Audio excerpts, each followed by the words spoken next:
Friends, इस video में हम blue stone jewellery and lifestyle के बारे में डिटेल में डिस्कशन करेंगे। तो इसका Q4 का रिजल्ट आया है वो भी डिस्कस करेंगे।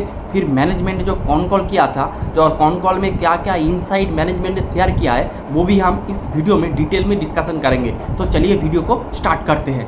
पहले जो ब्लू स्टोन ज्वेलरी है उसके बारे में हम थोड़ा बहुत डिस्कशन करते हैं कि कैसे इसका बिजनेस मॉडल रन करते हैं। अगर आप देखेंगे ब्लू स्टोन ज्वेलरी पहले एक जो ओमनी चैनल पे आता है, यानी वो अपने वेबसाइट पर अपना जो सामान भाग रहा है ये सब सेल करते हैं। और सामान के बारे में अगर आप डिस्कशन करेंगे तो ये लोग अपना जो ज्वेलरी सेल करते हैं, ज्वेलरी में ये प्लेन गोल्ड ज्वेलरी भी सेल करते हैं। फिर अपना जो स्टार्टेड पार्ट, इसके ज्वेलरी में अगर आप देखेंगे ज़्यादा से ज़्यादा ये लोग स्टार्टेड पार्ट ज्वेलरी सेल करते हैं, यानी जो डायमंड या फिर जो स्टोन वगैरह का जो ज्वेलरी होता है जिसमें आपको देखेंगे मेटल कम लगता है और आपका जो डायमंड इस तरह का जो प्रोडक्ट होता है ये सब सेल करते हैं। उसके बाद ये लोग लो कैरेट ज्वेलरी, यानी कि आप कह सकते हैं 14 कैरेट 8 कैरेट इस तरह का ज्वेलरी भी ये लोग सेल करते हैं। तो ये जो मेन फोकस करते हैं ये लाइफस्टाइल ज्वेलरी के ऊपर ज़्यादा से ज़्यादा फोकस करते हैं, यानी कि ये लोग जो लॉकर वाले ज्वेलरी के ऊपर ज़्यादा फोकस नहीं करते। ये वार्डरोब वाले ज्वेलरी, यानी कि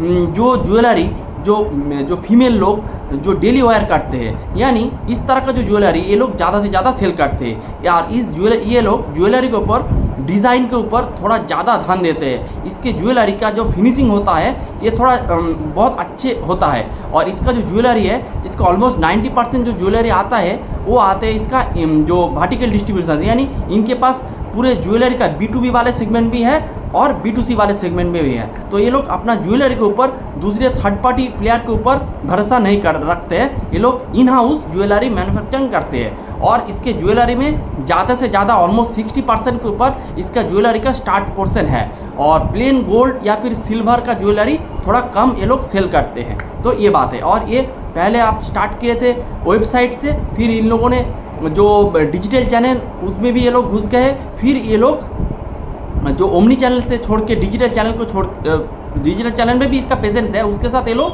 जो ऑफलाइन प्रेजेंट, यानी कि जो स्टोर वगैरह ओपन करके ये लोग ज्वेलरी भी सेल करने लग गए हैं। और ये लोग कोई भी आप जो कस्टमर है ये लोग ऑनलाइन में ज्वेलरी को बुक करके फिर स्टोर में आके भी ले सकते हैं, इस तरह का फैसिलिटी देता है। फिर ओमनी चैनल में अगर आप ज्वेलरी को बुक करेंगे तो ये लोग घर पे आके आपको ट्राई दे के फिर भी ये लोग ज्वेलरी को सेल करते हैं। तो वेरियस वे है इसके पास, लेकिन इसका जो 70% जो ज्वेलरी सेल होता है ये थ्रू ओमनी चैनल होता है, यानी डिजिटल माध्यम से इसका ज्वेलरी का सेल ज़्यादा से ज़्यादा होता है। तो ये बात है। फिर इसका Q4 का रिजल्ट के बारे में थोड़ा डिस्कशन करेंगे। तो Q4 का रिजल्ट अगर आप देखेंगे तो मेरे हिसाब से बहुत ही अच्छे इसका रिजल्ट आया है। अगर आप देखेंगे Q4 में इसका 49% ईयर ऑन ईयर बेसिस में इसका रेवेन्यू ग्रो किया है और FY26 में 38% से ग्रो किया है। और इसका EBITDA 361% से ग्रो किया है और इसके EBITDA है मोटा मोटी 128 करोड़ इस क्वार्टर में Q4 ऑफ FY26 में। और EBITDA मार्जिन अगर आप देखेंगे तो जो मोटा मोटी 6% था वो बढ़ के हो चुका है 18%। और पैट देखेंगे तो इसका पैट भी मोटा मोटी पहले था -51 करोड़, लेकिन इस क्वार्टर में 31 करोड़ का इन लोगों ने पैट जनरेट किया है, जो कि बहुत ही अच्छा है। और ईयर ऑन ईयर बेसिस में -2021 करोड़ से +13 करोड़ का पैट इन लोगों ने किया है। तो अगले साल में यानी कि अगले साल यानी कि FY25 में इन लोगों ने लॉस बुक किया था, लेकिन FY26 में इन लोगों ने 13 करोड़ का पैट पॉजिटिव रिजल्ट शो किया है, जो कि बहुत ही अच्छा है। और इन लोगों ने इसका जो इन्वेंट्री गेन हुआ है तो ऑलमोस्ट 52 करोड़ का इन्वेंट्री गेन हुआ है। तो और इस लोगों का इस बार का जो EBITDA आया है 128 करोड़, तो ऑलमोस्ट 70 करोड़ का EBITDA पॉजिटिव हुआ है। जो नेगेटिव में चल रहा था वो अभी पॉजिटिव में आ चुका है, EBITDA पॉजिटिव। तो ये बिजनेस अभी टर्न अराउंड कर रहा है। अगर आप देखेंगे इसका EBITDA पॉजिटिव हो चुका है। देखते हैं अगले क्वार्टर में क्या आता है। और इसके साथ अभी इसका पैट पॉजिटिव नहीं हुआ है। आपको देखेगा कि 31 करोड़ का पैट पॉजिटिव है, लेकिन अगर आप इसके साथ जो इन्वेंट्री गेन हुआ है जो 52 करोड़ का, अगर आप उसको एक्सक्लूड कर देंगे तो आप देखेंगे नेट इसका पैट अभी भी नेगेटिव है, लेकिन इसका EBITDA पॉजिटिव हो चुका है, जो कि एक गुड न्यूज़ है मेरे हिसाब से। फिर स्टोर के बारे में हम थोड़ा बहुत डिस्कस कर लेते हैं। इसके पास अभी 340 स्टोर्स है, इनमें से फिर 67 स्टोर है जो आपका फोको मॉडल में, यानी कि franchisee own company operated store इनके पास है 65, और Q4 में इन लोगों ने 17 स्टोर ओपन किया है, और FY26 में इन लोगों ने 65 स्टोर ओपन किया है। और मैनेजमेंट का गाइडेंस था कि ये लोग 70 से 80 स्टोर ओपन करेंगे। तो मैनेजमेंट जो गाइड किया था थोड़ा बहुत कम स्टोर इन लोगों ने ओपन किया है अकॉर्डिंग टू देयर गाइडेंस। तो ये हो गया। फिर इसका SSG देखेंगे, SSSG इस क्वार्टर में 34%। तो मेरे हिसाब से बहुत ही अच्छे नंबर है। Q3 में SSG इसका थोड़ा डाउन हो गया था, लेकिन इस क्वार्टर में SSG बहुत अच्छे लेवल से इंक्रीज हुआ है, जो कि बहुत ही अच्छी बात है। तो इसके पास और एक पॉजिटिव पैरामीटर है इसका रिपीट रेवेन्यू, यानी कि जो कस्टमर है कितना रिपीट ऑर्डर करते हैं, कितना रिपीट परचेस करते हैं, इसका परसेंटेज है 56%। तो इसका जो कस्टमर के साथ जो स्टिकीनेस है वो बहुत ही अच्छे है, ये भी एक अच्छे पैरामीटर है। उसके साथ जो कस्टमर बेस ग्रोइंग का नंबर देखेंगे तो 22% से। तो इसका जो कस्टमर बेस है आप देखेंगे हर एक क्वार्टर में 20 से 25% के रेट में ये ग्रो करता है, ये कि बहुत ही अच्छे बात है। और इसका जो स्टार्ट है इसके पास, इसका जो स्टार्ट है तो 55% है। तो यही मोटा मोटी इसका रिजल्ट है। आप थोड़ा डिस्कस कर लेते हैं इसका कॉल के बारे में। अगर आप देखेंगे पहले स्टोर के बारे में डिस्कस कर लेते हैं, तो इनके पास अभी स्टोर है 360, और FY26 में इन लोगों ने 65 स्टोर ओपन किया है, और Q4 में इन लोगों ने 17 स्टोर ओपन किया है। और मैनेजमेंट का गाइडेंस है कि ये लोग हर साल 20% कैगर में अपना स्टोर वगैरह ओपन करेंगे। तो 340 के ऊपर अगर ये 20% स्टोर ओपन करता है तो 68 स्टोर ये लोग ओपन करेंगे। तो 68 स्टोर ओपन करेंगे तो after FY27 they will reach the number would be, the store number would be 408, यानी 408 स्टोर इनके पास हो जाएगा after FY27। After FY27 they will increase another 20%, तो अनदर 80 स्टोर ये लोग ओपन करेंगे FY28 में। तो ऐसे ये लोग 20% कैगर में अपना स्टोर एडिशन करते रहेंगे, तो जो कि बहुत ही अच्छा है। इस बेस के ऊपर जो स्टोर गाइडेंस है बहुत ही अच्छे है। जो बड़े बड़े जो कंपनी है उसी लेवल से ये लोग अपना स्टोर वगैरह ओपन कर रहा है। अगर आप इसके साथ सेनको का कंपेयर करेंगे तो सेनको के पास 200 स्टोर है, और ये लोग ट्राई कर रहा है 20 से 25 स्टोर ओपन करने का। आप अगर PNG कार्गिल को देखेंगे उनके पास 78 स्टोर है, और वो लोग ट्राई कर रहा है 20 से 25 स्टोर ओपन करने का। लेकिन ब्लू स्टोन ज्वेलरी जिसके पास 340 स्टोर है वो टारगेट कर रहा है इतना बड़े बेस के ऊपर भी अपना 70 स्टोर ओपन करने का ये लोग गाइडेंस वगैरह दे रहा है। तो मेरे हिसाब से गाइडेंस बहुत ही अच्छे हैं।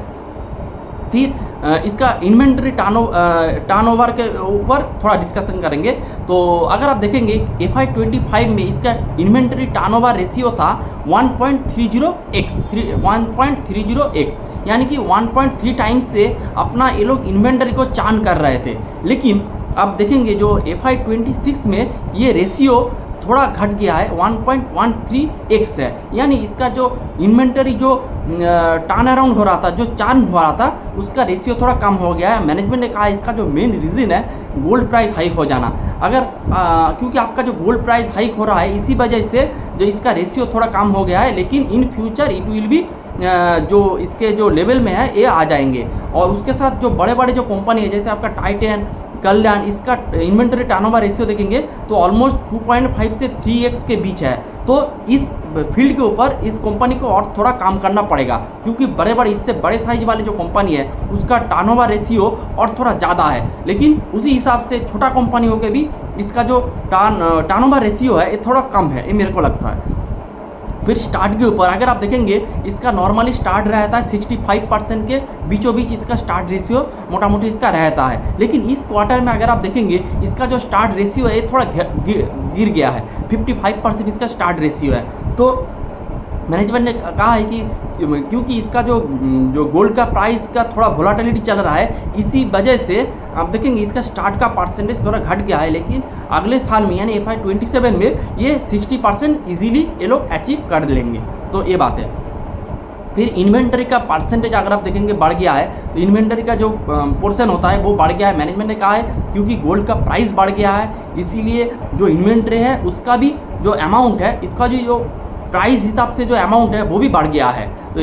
तो मेनली इसका जो रीज़न है ये हाई गोल्ड प्राइस के वजह से इसके इन्वेंटरी अमाउंट भी थोड़ा ज़्यादा ही लग रहा है।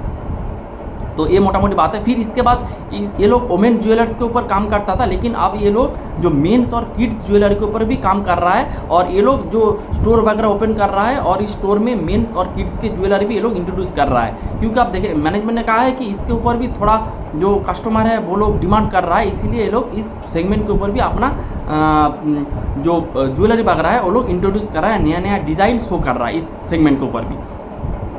तो यही मोटा मोटी इसका ओवरऑल मोटा मोटी कॉन कॉल का डिस्कशन था। तो मैनेजमेंट ने कहा है जो जिस रेट से FY 26 में ये लोग ग्रो कर रहे हैं उसी रेट से ये लोग ग्रो करेंगे। कोई जो लोन बुक का रेवेन्यू का ग्रोथ का जो गाइडेंस, इस तरह का गाइडेंस कुछ भी मैनेजमेंट ने नहीं दिया है, लेकिन मैनेजमेंट ने कहा है जिस रेट से ये लोग Q4 में ग्रो किया है उसी रेट से अगले FY 27 में भी ग्रो करते रहेंगे। तो मोटा मोटी आप कह सकते हैं ये 30 से 40 के बीच एक रेवेन्यू ग्रोथ करने वाला एक इंजन ये आपको मिल रहा है मोटा मोटी, लेकिन मैनेजमेंट ने कोई क्लियर कट गाइडेंस नहीं दिया है। और उसके साथ अगर ये लोग अपना EBITDA पॉजिटिव तो ऑलरेडी हो गया है, इसके साथ अगर ये लोग अपना पैट को भी पॉजिटिव कर देंगे तो बहुत ही अच्छा होगा अपने शेयर होल्डर के लिए। देखते कैसे क्या होता है। तो यही था मोटा मोटी overall discussion. Hope you like the video and thanks for watching the video. Bye.